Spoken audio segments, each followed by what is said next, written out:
Good day, folks. This is Bob back in the house after a long hiatus. Friends of mine were wondering what happened. Where's my BBD? I'm glad to see my BBD. Essentially, my mother's not been very well, so just tiring, going up and down. I don't do all the work though, but still going up and down and worrying takes its toll. But I'm back.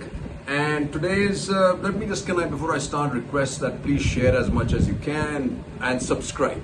My channel doesn't bite. It's not anti anybody. It is only pro India, pro Bharat, pro India. Anything that affects India's national security is my concern. Right now, my biggest concern is China. I consider China a bigger national security threat than Pakistan ever will be. Pakistan is essentially done and dusted. And to me, that's important. The other thing I wholeheartedly believe is that Russia, ever since it broke up under Putin, has reached its sell-by date, and it should be trashed. That relationship is taking us nowhere, only getting us into a fix as part of a bunch of hoodlums, which is she and him and Putin. So it's really going nowhere. Right? So here's the statement that one of the NRIs. So I find the NRI is really funny from Singapore. I've had a conversation with somebody from Singapore, then somebody posted a comment. He's from Dubai. Then there are people in the United States. Then let me talk about this person who posted something funny in a WhatsApp group from Dubai. He basically said, he read an article about the United States and how it's going to be a $15 trillion hit on the real estate market. And aren't we glad we are in India? Firstly, he's not in India, he's in Dubai, right? And secondly, let me tell you, the only thing that's riding high in India are the financial markets. And let me tell you, 70% of the buoyancy of Indian financial markets have got to do with the outflow of money from the United States. If real estate tanks in the United States, real estate and financial markets will tank in India. You can write that down. And just like the Big Short has just said, that a big correction is due in the US financial markets. Now, financial markets are totally at this point of time disconnected from the real market, because as far as the real market is concerned in the United States, it's on a tear, whether it's unemployment at its lowest levels, right? Production is growing. The GDP actually grew at higher than in the last quarter. I'll read that figure out. On the other hand, the rest of the world is in la la land, right? So he had this comment, and let me just disabuse you of this thing that if we are isolated. We are not isolated. Our macroeconomic situation is the worst it's ever been in terms of debt to GDP ratio. Let's talk about the GDP growth. Forget about the per capita income growth, which should matter, right? Where we all stand proudly and people actually get up and say, now we are giving a thing to 5 kilo of grains to 90 crore people. Do you know what 5 kilo of grains is? And do you also know that he has nothing to cook on? He has to go and get wood because he can't get his gas cylinders filled because of the ramping inflation, because of the cost of the gas. Does anybody living overseas know that? Nada. Because we are the Gymkhana type. We are actually the loony bin or Tony bin kind, right? We are the Gymkhana kind. We come here, our parents have access to the best healthcare. Here, 95% of people don't even have access to healthcare. Forget this Ayushman Bharat, which was this much publicized thing, has only made money for the insurance companies. Because almost, there's a scam out there which basically says that I think 10 lakh people have one phone number to registration. You see the size of that scam, folks. Anyway, coming to what I wanted to say is that they feed off comments like this made by our PM, which is IT return, growth signal, prosperity compliance. PM Modi cites reports on India's prosperity. Now, let me just say about income tax growth, right? It's to a limited set of people whose revenue is growing, because 95% of the people are not paying taxes. 95% of people don't even qualify as taxpayers anymore. They've fallen off the radar. And then there's this corporate India that doesn't pay any tax at all. It's got to be free, right? And here you have Moody keeps India's rating but flags risks. Now, Moody, just remember, folks, Moody and S&P, there's another caveat here. Guess what they did? AAA for Iceland the night before. What happened to Iceland? So basically what happens to Moody and people like S&P is they feed off data by the statistical departments of that country. In India now, the statistical department of India, which was known for its accuracy, now is just not there at all, right? It comes up with figures which are actually real, which are in the middle pages, and then you have the headline figures, right? Top US firms from Apple to Intel decry India's PS import restriction. That is the risks that Modi is flagging. Open to using trade policy to curb prices. That is the risk Modi is flagging. Victim recounts hate, rants, abuse, threats by train killer in 2016. This is the guy who shot up 4 people in a train, 3 of them Muslim. This is the risk Modi talks about. 3 dead as ambush ends Manipur's fragile peace. Fragile peace. This is what Modi talks about. The risk. 2 Ashoka professors quit 87 faculty cite threat to academic freedom. And this is Ashoka University. Apparently one of our guys is also connected to Ashoka University. Ashoka University has ended up being one of the universities with the liberal university with the weakest spine. Weakest spine. Because it's the 3rd time they've given in to the threat of the right wing. Right? But on the other hand, the people all around this time have come out, professors, 288 economists from 81 institutions out in support of former Ashoka University professor. Then you had this sacking of online platform professor draws criticism. This is a guy on Unacademy, just like Kajol some days back. I said that we should vote for people who are educated. And why they think it's somebody in there, the government in power thinks that it's them. I can't understand. I mean, let it go. Nobody's naming anybody, right?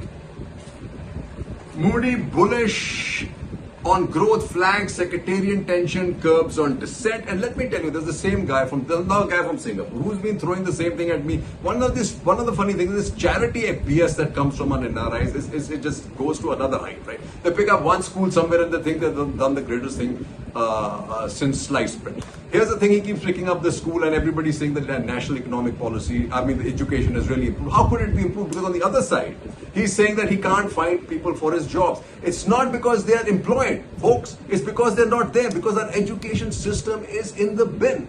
Our education system, when there's no freedom, how do you expect to find people to be intelligent and out there? This is a dumbing down of India's population. And that's why you can't find the people that you need, right? And Moody affirms India's rating, says dissent being curtailed. And when dissent gets curtailed, truth never comes out, and that's the real problem, folks. But when you see around yourself, right, the United States is the only beacon of hope. You like it or not, right? Maybe somebody is talking about whatever, this stuff about this tanking of the real estate, somebody agrees to him with the US, but it's still the safest economy, right? Because ruble falls creates outcry in Russia. Russia is going down the tube. No takers for its gas. The only takers for its oil are India. India is refining that oil, sending it to Europe. If that stops, the gravy train is finished.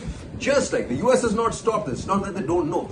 They don't stop this because they don't want instability in Europe. On the other hand, they've nailed our diamond trade because it doesn't matter.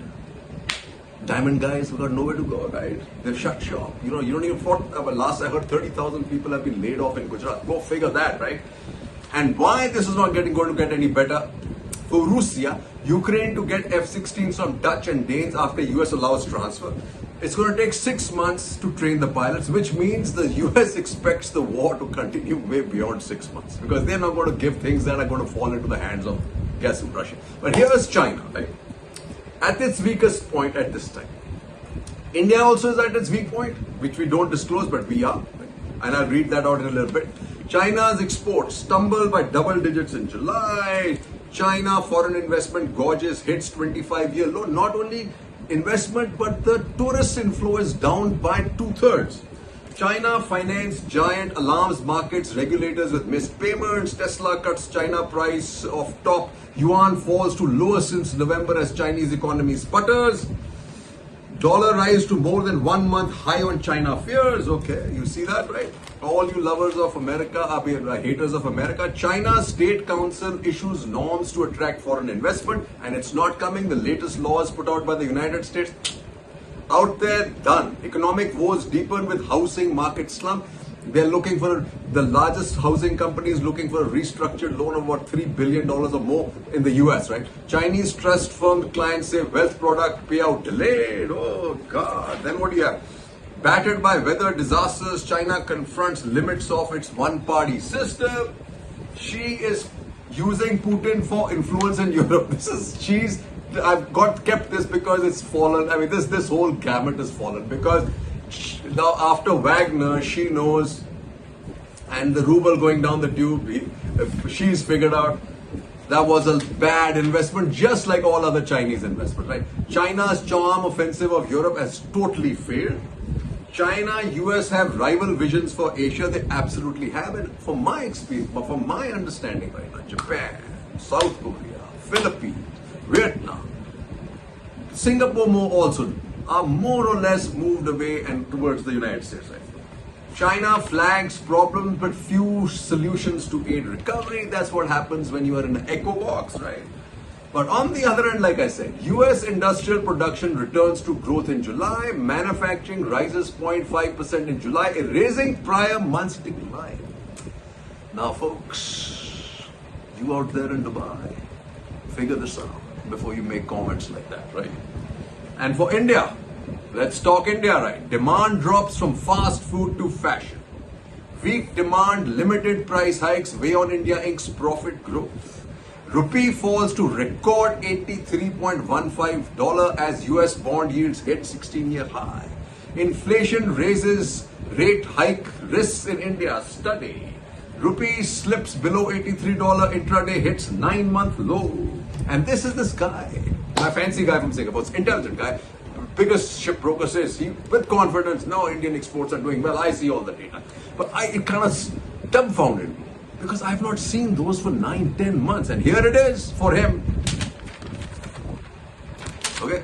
India's merchandise exports dropped to a 9-month low of 32.25 billion in July, keeping India strategic. Okay. Then you have this. Goods exports declined for 6 months, down 16% in July. Go figure that, you guys, right? Retail inflation swells to 7.44%. Let me talk about this GDP growth that much touted by Moody's and much touted by some of our guys all the time. It is, for some reason, they've made sure it's focused on nominal growth. The real growth, folks, because of this retail inflation swells to 7.4% is no more than 2%, if that at all, right? Where prices are hurting, retail inflation rate surges to a 15-month high of 7.44% in July, primarily driven by rise in prices of vegetables, cereals, pulses, spices, and milk and products. And look at how it hurt, right? First, McDonald's pulled out tomatoes from its burger, and now Burger King has done the same thing. Inflation data for July 2023, which came in at a 15-month high of 7.44%, as prices of food are rising. Foods and beverages, which account for 45.86% of overall consumer price index, recorded a sharp higher inflation rate of 10.57% in July as against 4.63% in June. Households are struggling. Rising food prices are expected to strain household budgets further. This is the reality, folks. GDP to debt ratio, absolute debt numbers. Why I see that these NRIs are in la la land? Because they look at everything relative to Nigeria, relative to what's happening in China. But in India, the important part is the absolute numbers. Okay. Now, the other thing, closing off on FDI. Right? FDI is not going to come. What happens is when you have this kind of rating, fast flowing money comes in because it can move out if there's trouble. FDI, on the other hand, looks for a permanent solution. And what we should have been doing, right, is this. Solar panel maker hits subsidy jackpot in the United States, billions of dollars. India, if it was smart, and Indian companies, if they were smart, should have been in the United States. Then you had this, basically, US chips poised to US-China poised to drift further apart. That is important for India to note. And when you're talking chips, look at this. Schumacher aims to send chip funds New York's way. And then look at what this CHIP Act has done, folks. Important part. Investment at Intel chip plant in Hillsboro, Oregon. Intel is to expand its campus in Arizona in the wake of Joe Biden's landmark legislation. More than 100 big projects have been announced since the Inflation Reduction Act. I don't think in my career I've ever seen a law have a greater impact. This is the important part. We should have been there in the US. Our Indian companies should have been there in the US because storm clouds gather over Xi's political beach retreat. Xi is out. He's on a beach retreat. UK microchip champion goes to US for Biden cash. Where is India? Where are Indian chips, right? China rattles chip sector with metal export curbs. And let me tell you, I've written this in my Facebook. Delusional. If they do that, they're going to have the same problem as Russia did with gas. It's got surplus gas.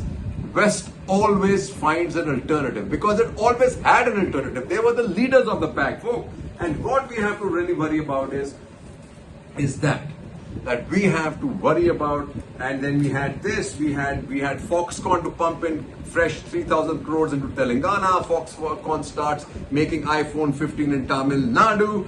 And we had this. Foxconn finds limits to China +1 in India. The reason why it's finding that is because Foxconn's ability to expand in India depends on Apple's and Samsung's ability to expand, especially Apple's.